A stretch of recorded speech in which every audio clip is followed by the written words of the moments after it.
experience that. Yeah, I find it interesting that historically, a lot of people, as you know, have asked me, why is it that divine truth is so slow, to take off on the planet? Why is it that it seems to be that it's barely growing at all, in many cases? Obviously, it's what we see, it's not necessarily the truth, but why is that the case? And interestingly enough, the very people who ask me the question usually in the end don't practice divine truth on the planet. And that is often because they want to be a part of something that helps them, as you pointed out earlier, that they perceive would help them grow faith from external means, or to feel secure in a larger group, rather than them having their own experiences. Yes, and I feel too, faith. It's also an indication, isn't it, that the whole asking of that question is like a what's the word? It's like an indication that you don't understand how hard it is. Yes, and that was the subsequent thing I wanted to mention, was that such people don't understand the way in which the earth life operates commonly, the emotions which drive the earth life for 98% of the population on the planet, are in opposition to God's way. Yes. And so it does require some effort, some striving, some yearning, some longing, some sincerity in the heart and soul of an individual in order for them to begin to overcome, through an emotional process, the opposition that exists towards God and God's way on earth. But I don't think it's just the opposition that exists externally, is it? No, we're talking here about the opposition that's existing inside the person. Yes, and yes, we need to make that very clear. Yeah. Because just because 98% of the world's population is in this state, my point there was not that it is everyone else who is... we are equally, those living on earth are equally carrying this opposition to God's way. And so the internal opposition to God's way is quite immense, really. It's quite immense, and it is, once faced, the external opposition is almost nothing, it feels. Yes, holds almost no power. Yes. But this is really the point of our discussion, is to begin to emotionally acknowledge and experience the level of opposition within oneself. Yes. Is the beginning of true aspiration, and is the thing that will create a sustained desire for truth over time. Yes. So unless a person really has a longing to see the truth, that all of the opposition, or the majority of the opposition in their life, is actually coming from within themselves towards receiving truth.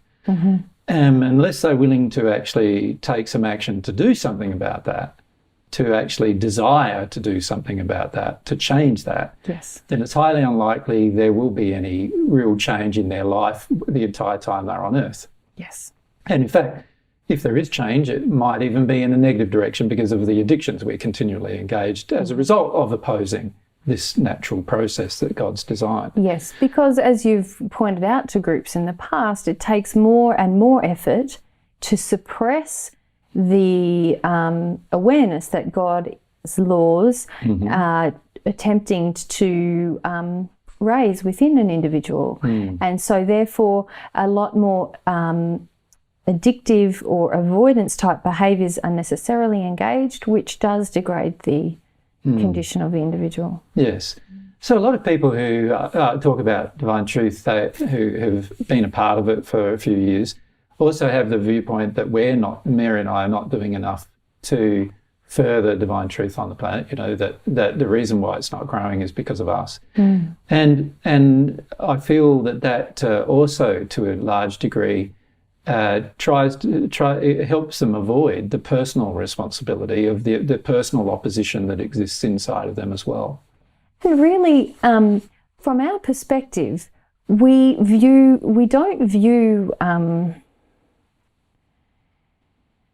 understand that God's way and the embracing of God's way is an individual endeavour. And choice. A soul by soul process governed by the will and desire of each individual. And so we don't see a movement or a group or people on a path. We don't, as a collective. That's not how we if view. We're honest, at the moment, there's very few people on the path anyway. So. But I suppose there is no. What I'm attempting to say is that we view people as individuals with individual choices and an individual condition And an individual path. And God's way is it's not, as you know, it's not something that one decides to embrace with a certain group or in a certain sphere of one's life. It's something that impacts every decision. But we never think that it is something that we don't tally numbers or the way that many people on earth do. I'm trying to draw that comparison. We see each person who comes to your assistance groups as individuals at a certain point on their individual journey with a certain individual soul condition and a certain individual set of choices that involve part of the choices that everyone has is will they engage God's way or not. But there are ways in which different people resist. There are different emotions and we sort of, there will never be a time when everyone in a room is in exactly the same condition either. No.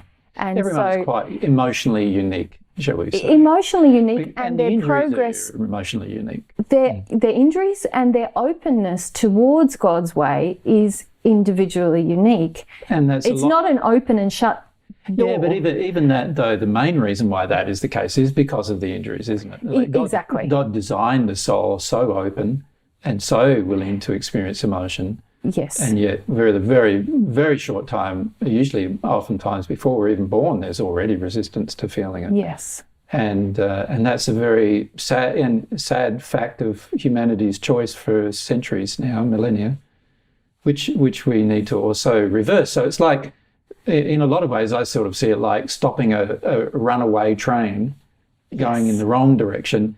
And you know, initially it appears that you're not having too much of a success while the runaway train is slowing by just occasional amount of momentum every single moment you're resisting it. And the key is for people to understand how they slow that train. Yes. Because there are people attempting to slow the addiction train, if we could call it, or the rebellion train, or whatever the train towards darkening condition is what's driving that train.